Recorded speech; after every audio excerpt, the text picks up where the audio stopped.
the fact that children are not being exposed to each other, are not getting outdoors as much, you know, this is a concern to me because I think it's putting them at risk, not just for the allergies and autoimmunity that they were already at higher risk for than, let's say, my generation or the generation before mine, but also it concerns me because there are ways in which their immune systems are not getting trained in this very critical window period to become vigilant in the way that they need to be in a positive and important way where they can fight things like cancer or novel organisms that they've never seen before. Welcome to the Drew Pearlman Show. Think of this podcast as the antidote to the fear, the noise, and the talking heads in the news. The show features an entertaining blend of ancient wisdom, empowering ideas, and cutting-edge, healthy living science to optimize your health and your life. Okay, so let's dive in and get started. Today's guest on the show is Dr. Maya Shetreat. Maya is a neurologist, herbalist, urban farmer, and author of the amazing best-selling book, The Dirt Cure: Growing Healthy Kids with Food Straight from Soil. Welcome to the show, Maya. Thank you for having me. It's great to be here. Maya, there is so much misinformation in the world right now, obviously, with this pandemic, about bacteria, viruses, and all the different microbes. And really, people are thinking of microbes as the enemy. And I'd love to just hear your perspective on, the amazing symbiotic relationship that, between microbes and humans. Well, where to start? Well, you know what? I'm gonna start from way back and actually talk for a moment about when quote unquote germs were discovered. And I know we might get into this more later, but Louis Pasteur was the discoverer of germ theory, where there was this idea that there was a microscopic organism that was laying in wait, wherever it might be, ready to come into our bodies and multiply out of control and make us sick and possibly kill us. And at that time, when that theory became popular, it basically took everything to such an extreme, this idea that there were these microscopic organisms that were enemies to us, that people stopped eating things like yogurt and sourdough bread because they were considered to be contaminated. So since that time, there's been this idea that germs are out there ready to kill us and that there are enemies. And we've operated as such, right? With the idea being, being hygienic and sanitized is always a good thing.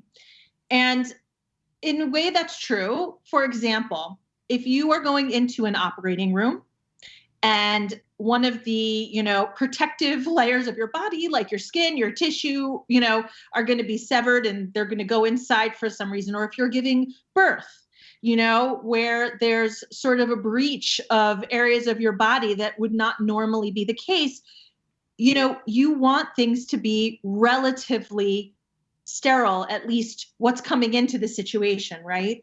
But on the other hand, it turns out what we've discovered, and this has been more so really in the past, well, maybe the last 20 years, but in the last 10 years, I would say the scientific literature has really exploded, is that we have a microbiome that lives in and on our body. And it's basically 3 to 5 pounds of microorganisms, which include bacteria, which include viruses and fungi and even parasites, that make up part of the community that determines our health and wellness. So what we know about this microbiome is that it's in constant communication with our gut, with our immune systems, with our mitochondria. So within every cell of our body,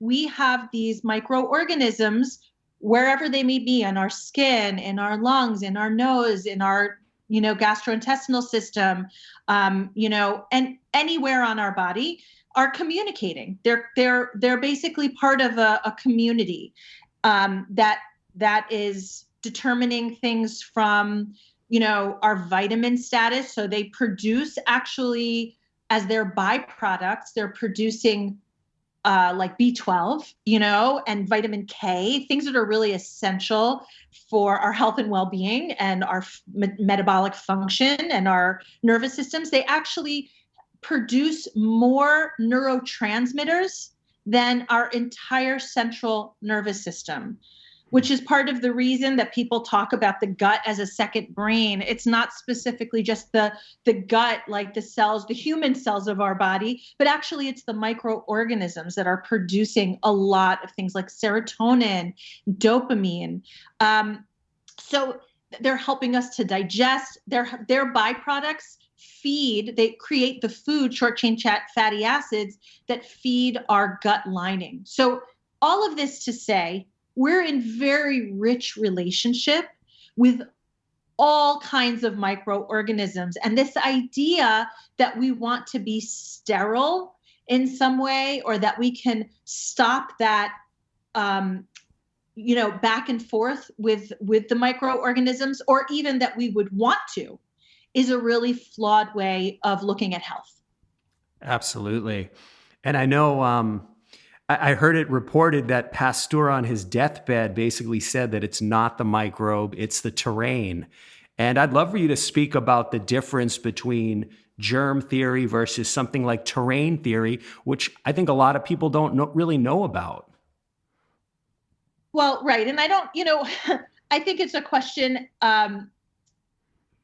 that's the legend, right? That he said that. And I think it could well be true. The idea is that, while Pasteur was sort of propagating very fiercely this idea of germ theory that we discussed before, he actually had colleagues, Claude Bernard and others, who were putting forth a competing theory. And at the time, it was called cellular theory. And I call it terrain theory when I wrote about it in The Dirt Cure.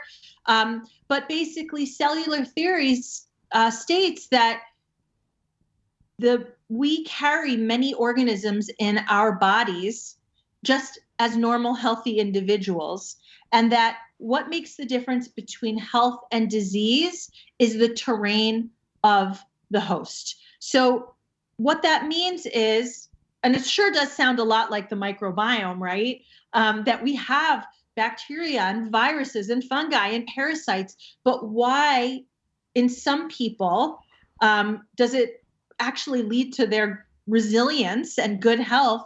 In other people, it seems to be make them more vulnerable to whatever organism might come their way. And the idea is, well, what's the terrain? What's the terrain of your body, of your even physical, emotional, mental, right? Like what are do you have the pieces in place to be resilient? And so that depends on things like the food you're eating and your nutrition and the toxins you're exposed to and the amount of sleep you get and the kind of water you're drinking. And are you drinking water? How well you excrete your toxins and or your waste?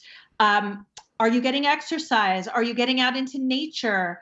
There are all these different elements that make up what a healthy terrain could look like. And so in the case of, terrain theory, and why I wrote the book, The Dirt Cure, right? I said, well, the three most important things you could do for your health, whether you're a child, whether you're an adult, is being exposed to germs and microbes, eating fresh food from healthy soil, and getting outside into nature. And of course, we can break all of that down because they all feed this idea of having a healthy terrain, so that whatever does come your way, whether it be a novel organism, whether it be strep or the flu or a toxin or an emotional stressor, that you have the resilience to stay standing, to not be knocked over by any of these things.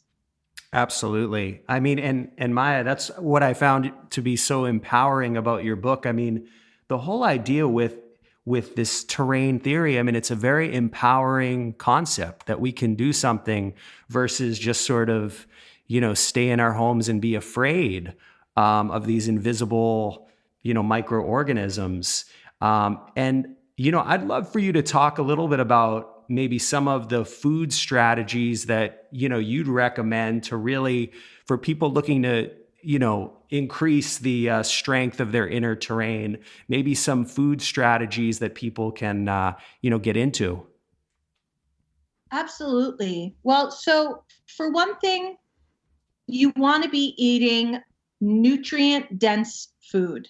That's the first most important thing. So when I talk about in the Dirt Cure, eating fresh food from healthy soil, you want your food to be nutrient dense. And nutrient dense doesn't just mean, having protein and carbohydrates and fat. I mean, you want to have a good array of those different components, but you want to also have and vitamins and minerals, of course, but you also want to have phytonutrients. So the things that make your cranberries red or your grapes purple, you want to have these different kinds of phytonutrients that actually act not just as nutrients to our body, but they actually act as tiny poisons. So we hear, oh, get your phytonutrients and these antioxidants, and we think, ooh, that's healthy. And it is healthy. But the reason that it's healthy is because they come into our bodies and they act as stressors to our cells and to our mitochondria.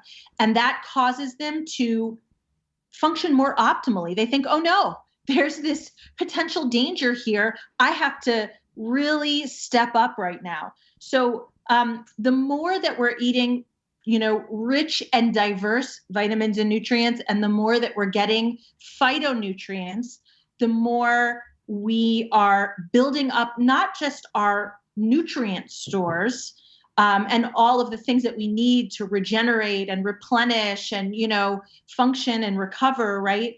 But it's also that we're actually optimizing the function of all the cells in our body, because we're causing them to step up and function at their most optimal. So that's the first thing. The second thing is eating a diverse diet. So that is a privilege and a luxury that not everybody has, but to the extent that we do have that luxury, many people are not eating a very diverse diet. And, sometimes that's because we just kind of get into grooves, or it's things that we like, or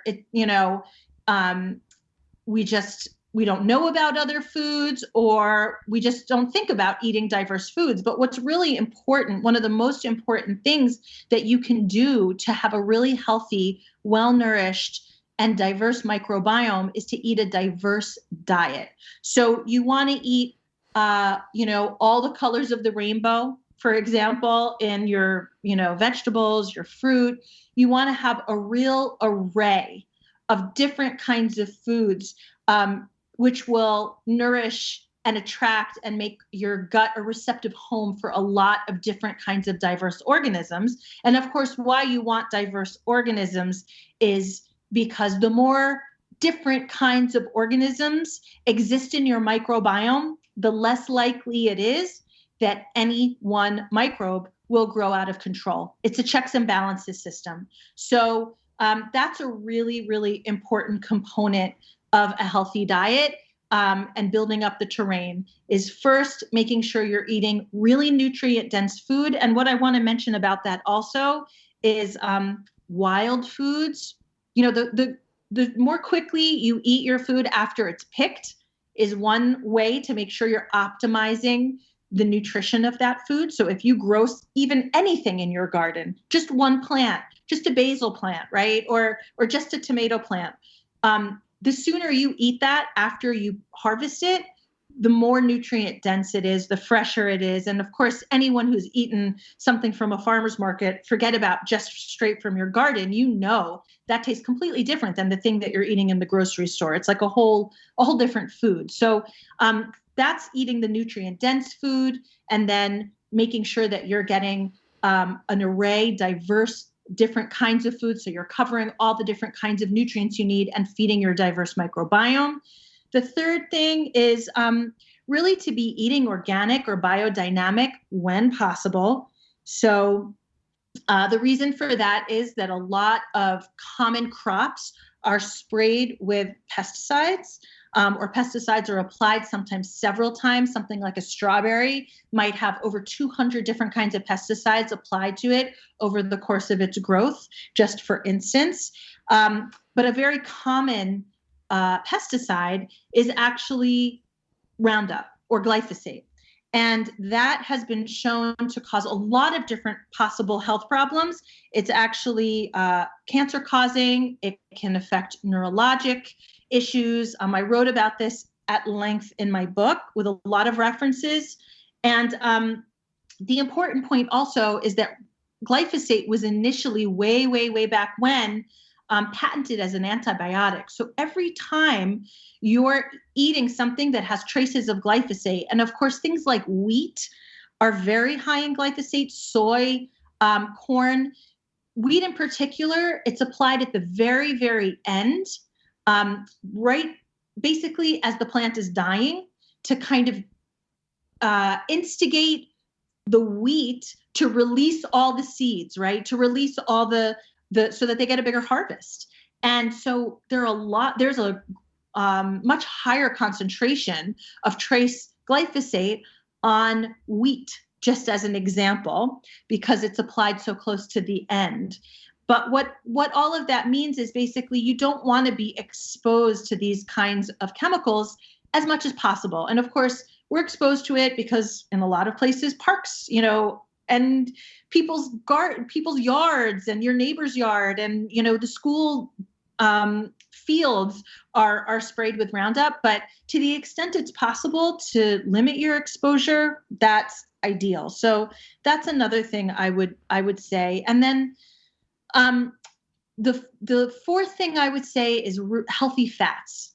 And healthy fats, especially, I'm gonna put a spotlight on eggs and egg yolks in particular. And the reason why is because I think of egg yolks as like liquid gold. And I'm bringing up eggs especially because people think egg yolks still are bad.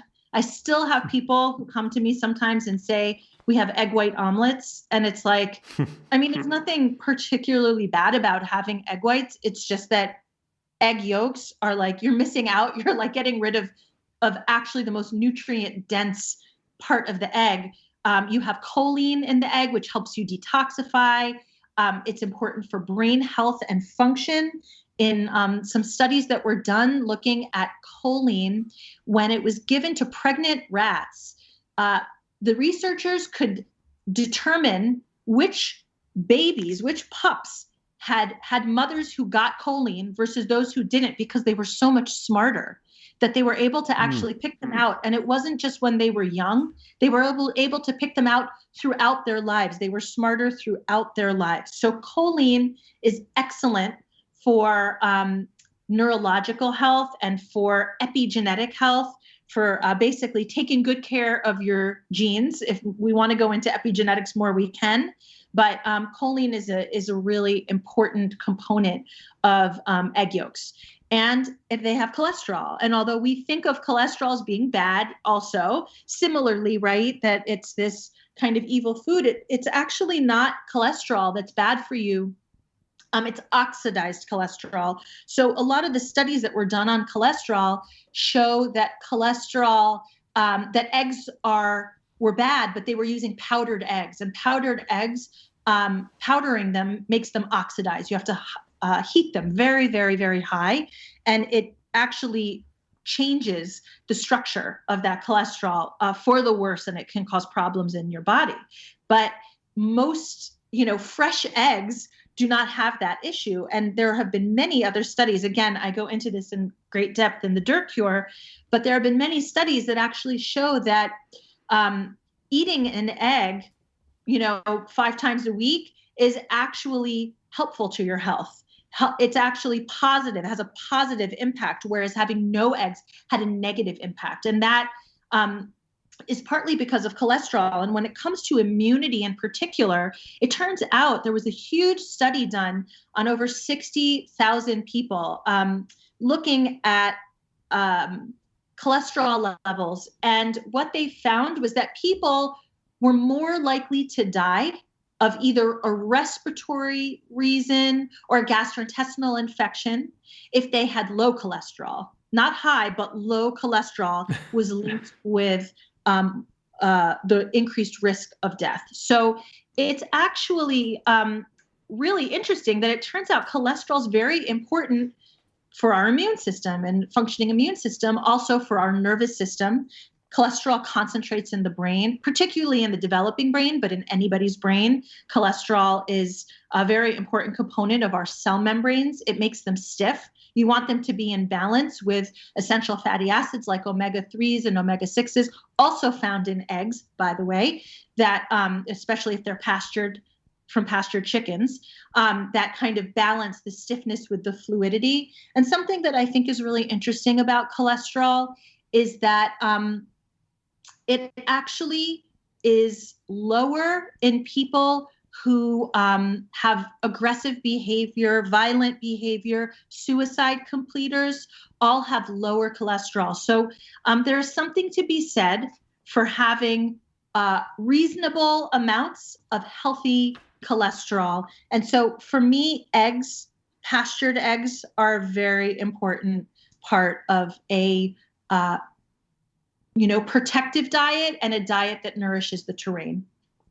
That's awesome. That's awesome. I was reading before in Dr. Natasha Campbell, one of her books, McBride. She was saying that prior to antibiotics, if someone had tuberculosis, they were treated with a combination of a raw egg yolk and fresh cream.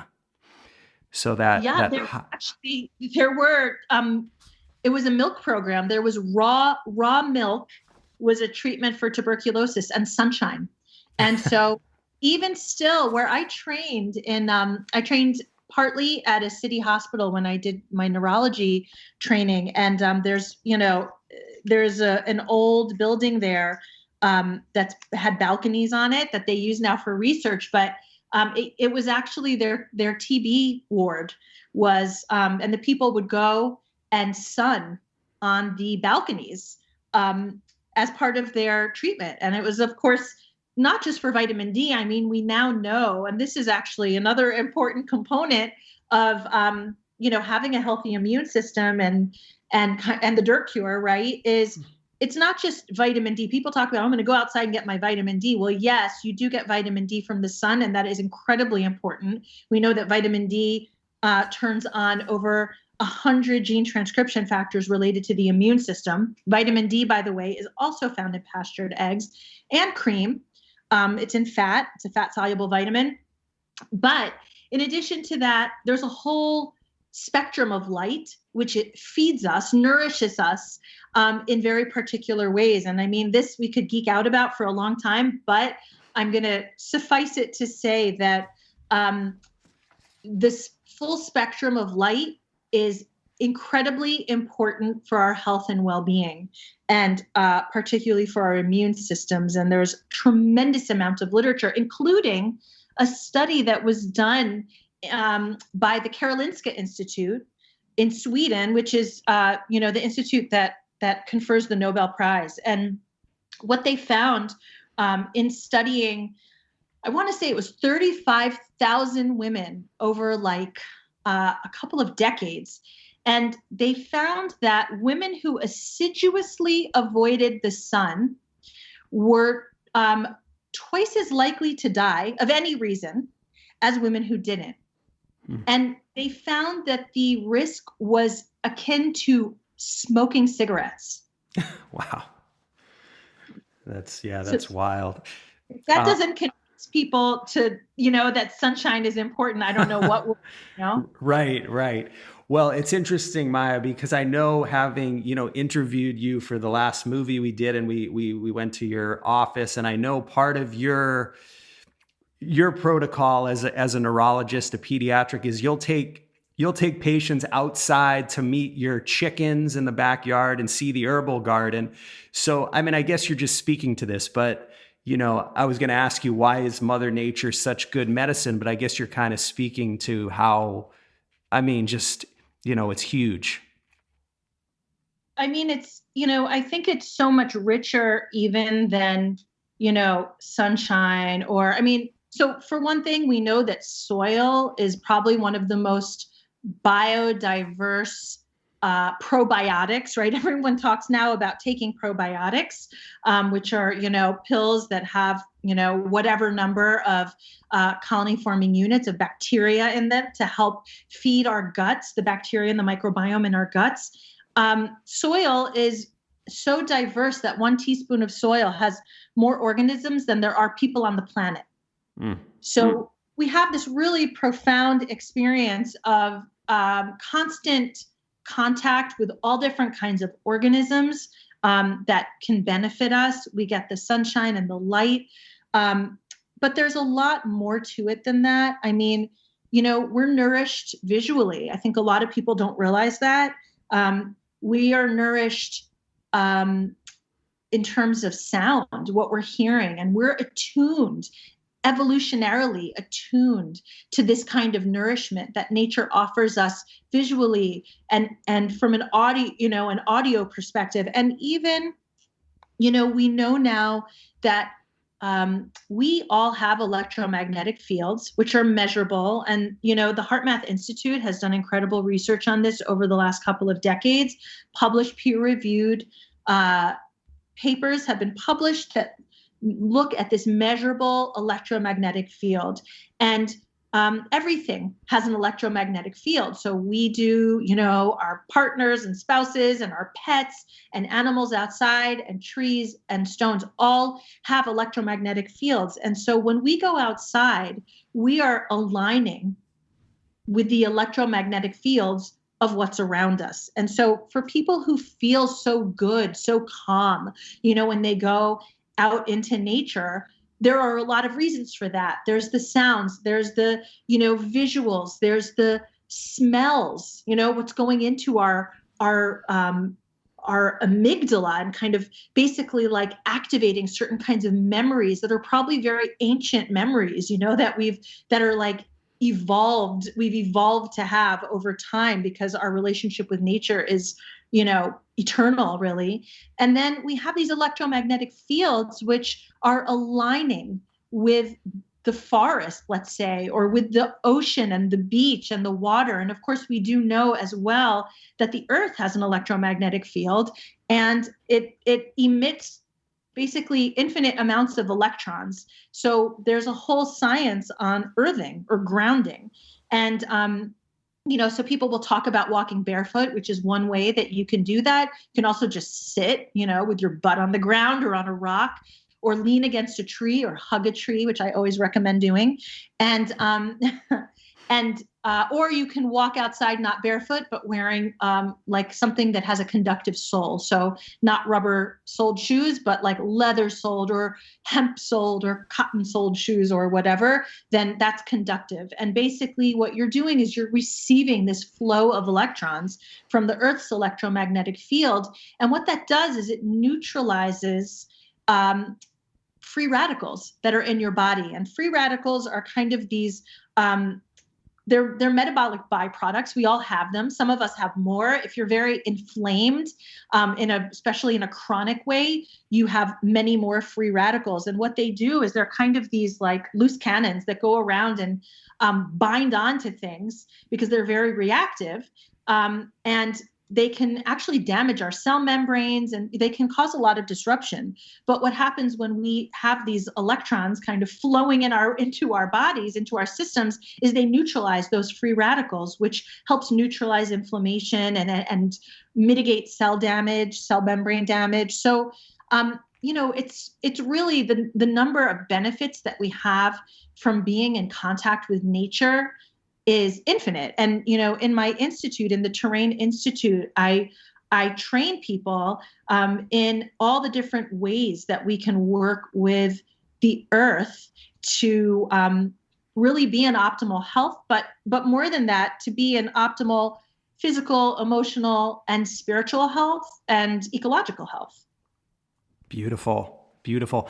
I got to ask you, having written the book, literally The Dirt Cure, we're just like at an epic level of, I guess I would say, cleanliness. And I went to a restaurant the other day, and one of the waitresses literally had basically, I could only describe it as like a gun, sort of shooting the table with sanitizer or whatnot. But what is the problem with being too clean, Maya? Well, I think there's a problem with being too clean, and then there's a problem with what we're doing, which is more than being too clean. It's a whole different level. So being too clean, basically we thought, right, that being sanitized was what we needed for optimal health. And actually it's the opposite. It's being dirty. And I say that because, for example, I'll give some examples of this, is we know that like people who have pets, okay, growing up, especially when they're very young, are more likely to have healthy, balanced immune systems, not to have allergies or asthma as they get older, partly because there's a shared microbiome with their pets. So they get a more diverse microbiome. And I'm sure there could be many other reasons as well, but that is at least one of the reasons. People who grow up in homes where you use a sponge rather than using a dishwasher have fewer allergies. Why? Because again, you're getting more diverse organisms from using sponges than using a dishwasher. Children who are in schools or houses, and this was a study published probably 5 or 6 years ago, came out in Europe. Children who are in schools or houses where they use a copious amount of bleach are more likely, not less, but more likely to have chronic bronchial issues and infections over the course of that period of time. So what we're understanding is, first of all, that our bodies need these organisms. We need constant exposure to them. We're intended to be exposed to them. If you think about that, for the most of the history of time, people have spent a lot more time outdoors. They even had dirt floors in their homes. They were farming, they were gardening, they were growing, and here we are all indoors all the time. Just as a matter of course, what's happening in the world and pandemics notwithstanding. But then, so that's already to start with. We were already kind of in this too clean environment, but now we've done something different where we actually are applying tremendous amounts of bleach and hand sanitizer. We're wearing masks. It's one thing if you're concerned in a group of, people and you're in a close quarters or whatever. But this is a whole different level of, I'm seeing people in the woods walking alone with their dog. And, there are woods by my house, and I go trail running there, and people where it's very possible to distance, where nobody has to come close to anybody else ever in these woods. I see people just walking with masks on. So they're not breathing in, the fresh air. They're not getting the sun on their face. What little sun we get in the wintertime, but, or any time of year, they're not getting the same exposure to the organisms. So they're not getting a lot of the benefits that they would otherwise be getting. And they don't have even any argument to make. They're fully alone, Right. Just walking outdoors. So this is like, and then of course people are staying indoors more. They're not going to the beach, or they can't because beaches are closed. They're not out, hiking on trails if those parks or places are closed. And so it's like we're actually, in a way, shooting ourselves in the foot, because this is actually incredibly weakening to our immune systems. We're actually doing things that are actively suppressing our immunity. And, my concern is, to be honest, I haven't really talked about this too much, but we know that microorganisms train children's immune systems to be more resilient and healthier, and not just healthier, but actually a lot of infections help train the immune system to recognize even other kinds of dangers like cancer. So we all make cancer cells in our body at some rate, and are at all the time. It's a normal thing to sometimes have weird wonky cells. And the job of our immune systems is to always be vigilant, especially our non-specific immune systems, to always be vigilant and to just identify things that look wonky, right? Like a cancer cell, for instance. And basically, if your immune system is in balance and doing a decent job, or hopefully a very good job, it's going to get them. It's just going to say, nope, nope, nope. And it's going to just vanquish those cells. But the problem is that part of how our immune systems learn that is through actually getting sick sometimes, right?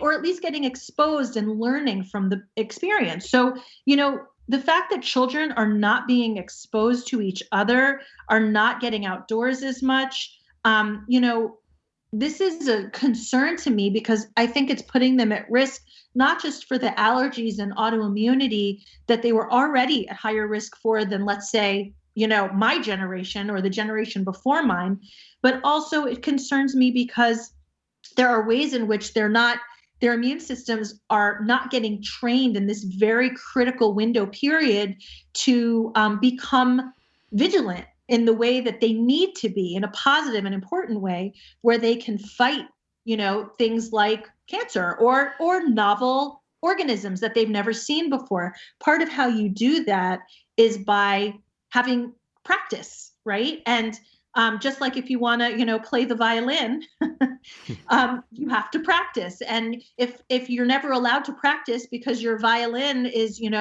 behind a plastic wall, or in another room or put in the closet, so you never get any exposure to your violin, then, obviously you're not going to be very good when the time comes to step on the stage and play your concerto, So I'm concerned actually that we're not just in a place of being too clean, but we're in a place where we're going so far beyond what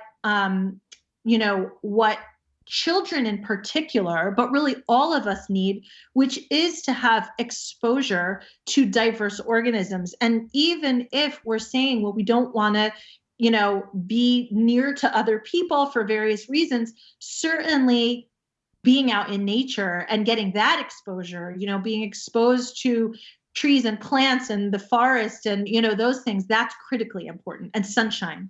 That's great.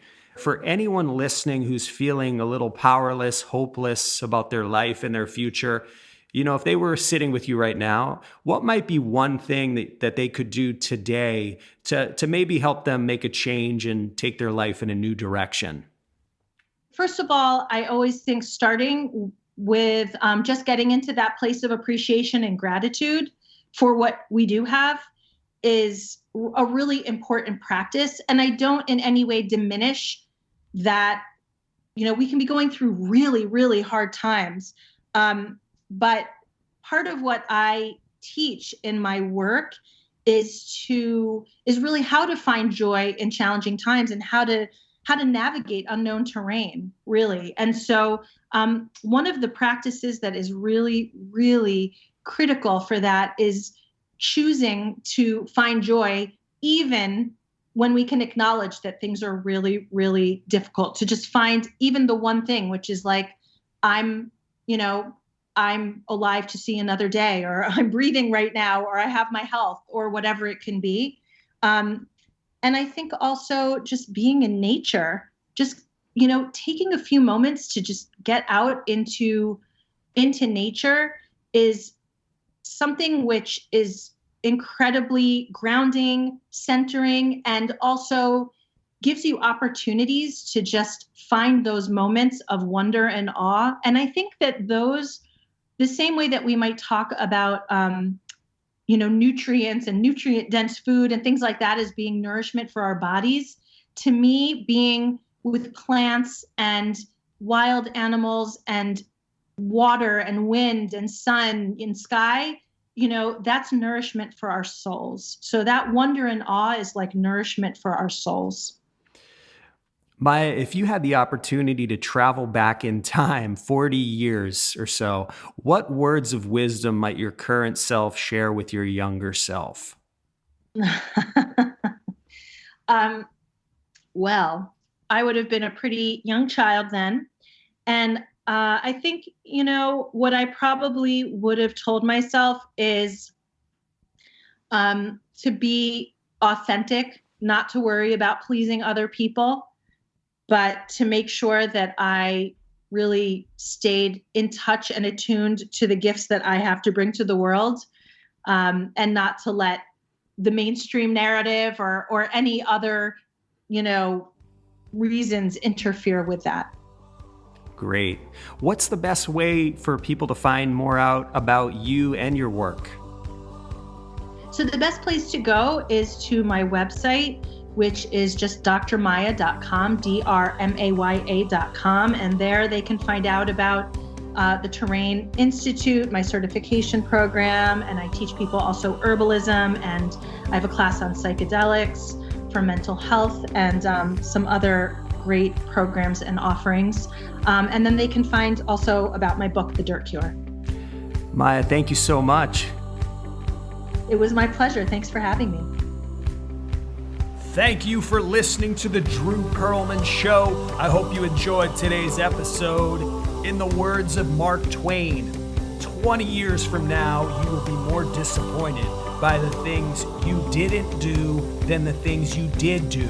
So throw off the bow lines, sail away from the safe harbor, and catch the trade winds in your sails. Explore, dream, discover, and stay well, everyone.